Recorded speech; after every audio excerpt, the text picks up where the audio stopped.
Olá, adoradores do povo, sejam bem-vindos a mais um vídeo aqui no Caneta Tinteiro. Meu nome é Camille Pezino e hoje a gente vai falar de uma obra que eu gostei tanto quanto o Fantasma da Ópera. Eu vou deixar aqui nos cards para você saber a minha opinião a respeito do Fantasma da Ópera e por que eu disse que eu gostei tanto, só que não. E a gente tá falando de nada mais, nada menos do que Mulherzinhas, da Louisa May Alcott.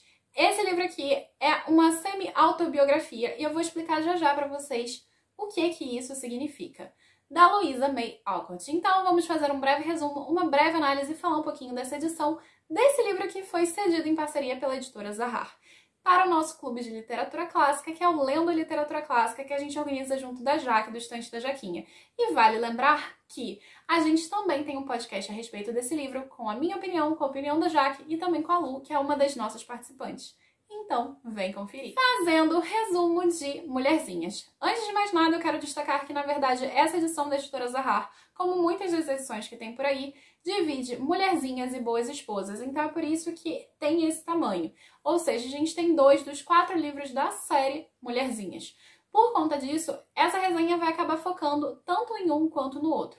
Mas a gente só vai fazer o resumo de Mulherzinhas. Então, basicamente, aqui a gente acompanha, na primeira parte, a infância dessas 4 irmãs. A Jo, a Maggie, a Beth e também a Amy March. Elas são filhas da família March, eles eram ricos, eles tinham posses, eles tinham dinheiro, porém o pai delas, que é um homem muito caridoso, resolveu ajudar um amigo. E esse amigo deu um calote no pai delas, então elas meio que ficaram uma pindaíba. Então a gente vai acompanhar as peripécias de cada uma dessas irmãs e do amigo vizinho Larry. E aí a gente vai conhecendo principalmente a Jo, que quer ser escritora, a Amy, que é a que mais evolui no decorrer da história, que quer ser pintora, a Maggie, que literalmente é a boa moça, e a Beth, que é a beata da situação. Beth e beata faz todo sentido. Então esse basicamente é o resumo de Mulherzinhas, não tem muito o que acrescentar, enquanto em Boas Esposas a gente vai conhecer elas na fase mais adulta. E vai ter alguns outros temas, como mercado editorial, entre outras coisas. É um bando de criança passando por coisas de criança. E com catequese. Fazendo a análise de Mulherzinhas. Antes de começar, eu quero falar que alguns livros clássicos eles envelhecem muito bem e não foi o caso de Mulherzinhas. Eu também quero destacar outra coisa. Eu não gostei do romance, mas eu entendo que a culpa não é da autora. Como assim você não tá culpando a autora porque um romance é ruim? Porque a gente tinha uma pressão no mercado editorial quando a obra era produzida por uma mulher muito forte. E isso é uma crítica que acaba aparecendo aqui no romance. Então eu entendo que o que a Louisa May Alcott queria fazer e o que foi feito a partir e depois do processo editorial foram 2 coisas muito diferentes.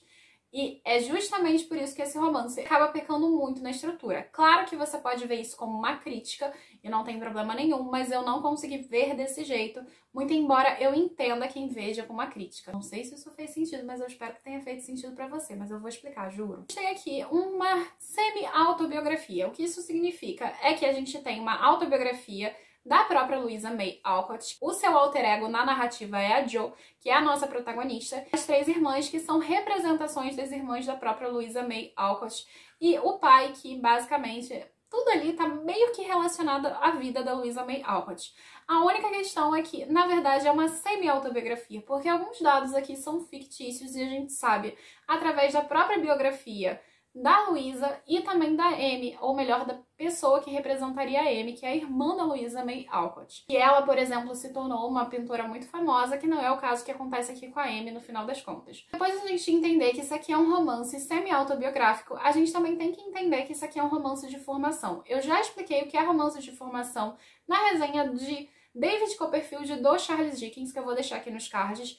E o Charles Dickens é um autor que inspira muito a Louisa May Alcott, como também a obra O Peregrino e as referências bíblicas, que basicamente se torna uma catequese. E meu primeiro ponto de crítica a esse romance é que ele é um romance de formação, que nem a outras obras, por exemplo, e a gente pode considerar Anne of Green Gables, foi escrito por uma pessoa realmente muito religiosa, diferente daqui que a gente tá falando de uma sufragista. Anne of Green Gables não tenta catequizar você, e eu vou deixar aqui nos cards as resenhas de Anne of Green Gables, Mas basicamente Anne of Green Gables não tenta catequizar você como Mulherzinhas faz, então esse foi meu incômodo muito grande na narrativa. Até porque se você é uma mãe, você não tenta ensinar a sua filha a fazer as tarefas domésticas matando o passarinho dela. Então, né, dentro desse romance a gente vai ter uma catequização muito forte e eu particularmente, foi uma das coisas que eu mais comentei no debate, cheguei a comentar no podcast também. Não adianta você despir um santo para vestir o outro, que é uma frase popular, que significa dizer que não adianta você tirar do seu se você não tem para repor. E aí você dá para outra pessoa e você fica sem. Para mim isso é um tanto incoerente, mas é uma coisa que a narrativa vai abordar. O que eu quero comentar é essa catequização da narrativa que me soa muito incômoda. Eu não consigo gostar, confesso. E foi isso que fez com que o livro pecasse tanto pra mim, até porque eu tenho outras referências como Anne of the Green Gables. Então, esse foi um ponto muito marcante. O segundo ponto marcante é que eu gostaria de ver um pouco mais sobre a Guerra Civil Americana, até porque se passa nesse período histórico.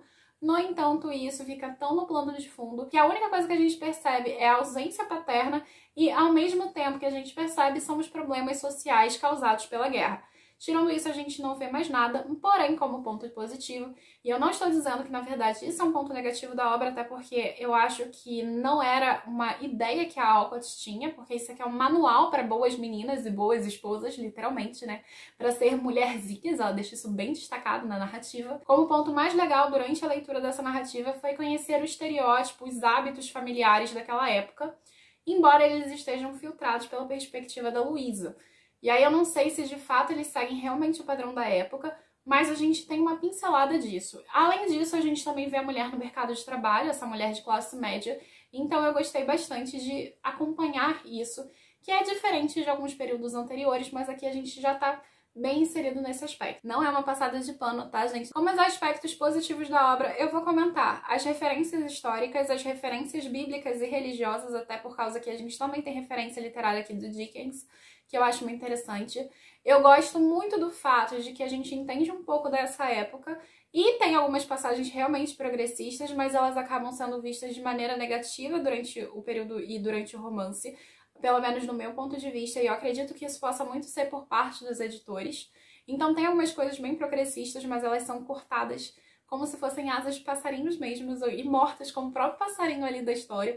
Mas, enfim, a gente também tem essa questão dos hábitos, dos costumes e dessas diferentes classes sociais, porque a gente tá falando de uma classe alta, do Larry, do seu avô e da tia March, delas que são uma classe média ali, e das pessoas que elas ajudam que são uma classe baixa. Então a gente tem essa mobilidade econômica social aqui dentro da narrativa, além desse manual. E a gente tem diferentes estereótipos a partir das irmãs, e isso eu acho muito bem feito, e até porque também é baseado em fatos reais, né? Então aqui é uma semi-autobiografia. Então cada uma dessas irmãs é um estereótipo de menina daquele período e ao mesmo tempo elas têm vozes muito singulares na narrativa.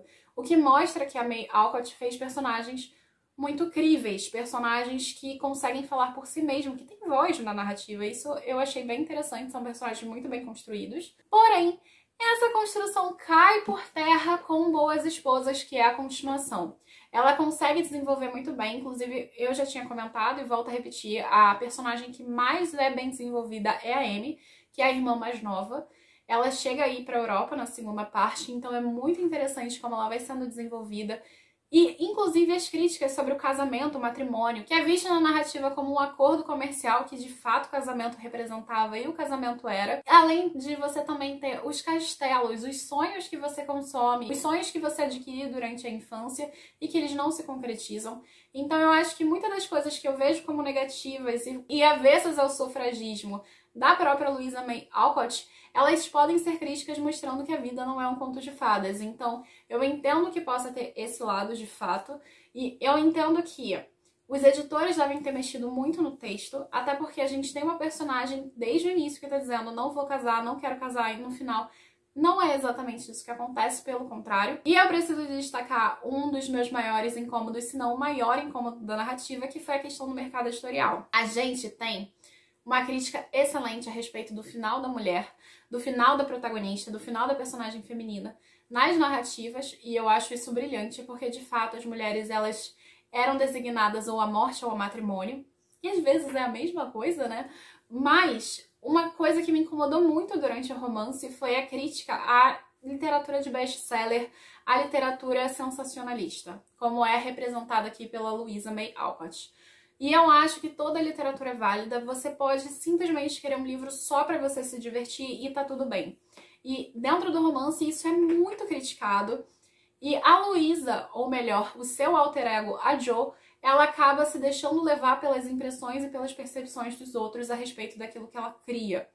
E a narrativa não desmistifica isso em nenhum momento. E eu acho que isso não é uma coisa que os editores teriam mexido ou não, mas uma percepção da própria Louisa May Alcott. Eu não senti que houve uma mudança, um caminho de mudança, principalmente por causa da parte de Boas Esposas.